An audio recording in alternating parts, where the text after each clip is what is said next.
ॿिए पासे खे अहम ख़बर ॾियूं पिया। गुडू बैराज वटि सिंधु दरिया में पाणी जा वहिकिरा तेज़ीअ सां घटिजण लॻा आहिनि। गुडू बैराज वटि मथां वहिकिरो 1,21,498 क्यूसिक ऐं हेठां वहिकिरो 89,952 क्यूसिक रिकॉर्ड कयो वियो आहे, जॾहिं त सिंधु दरिया में पाणी जी लाथ सबबि सिंध में पाणी जो बहिरान वधण जो ख़दशो ज़ाहिर कयो वियो आहे।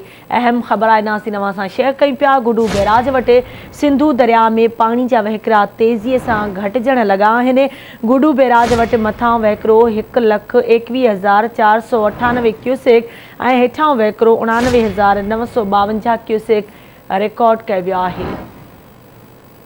सिंधु दरिया में पाणी जी लाथ सबबि सिंध में पाणी जो बहिरान वधण जो ख़दशो ज़ाहिर कयो वियो आहे। तफ़सील मालूम कंदासीं गुडू मां। आवाज़ न्यूज़ रिपोर्टर ज़ुबैर कलवड़ असां सां लाइन ते मौजूदु आहे। ज़ुबैर, कहिड़ा तफ़सील आहिनि, आगाह कजो। जी बिल्कुल, गुडू बैराज सिंधु दरिया में पानी जा वहिकिरा हिकु दफ़ो ॿीहर तेज़ी सां घटिजण लॻा आहिनि। इन वक़्तु गुडू बैराज वटि पाणी जो मथां वहिकिरो 1,21,498 क्यूसिक, जॾहिं त हेठां वहिकिरो 89,952 क्यूसिक रिकॉर्ड कयो वियो आहे। पाणी जे लाथ सबबि जेको आहे त सिंध में हिकु दफ़ो ॿीहर पाणी जो बहिरान पैदा थियण वारो आहे। इन सां गॾो गॾु अव्हांखे इहो ई ॿुधाईंदो हलां त 48 कलाकनि दौरान 50,000 खां मथे क्यूसिक पाणी जेको आहे त लाथ थियो आहे। जी ठीकु आहे, महिरबानी ज़ुबैर तफ़सील खां आगाह करण जे लाइ।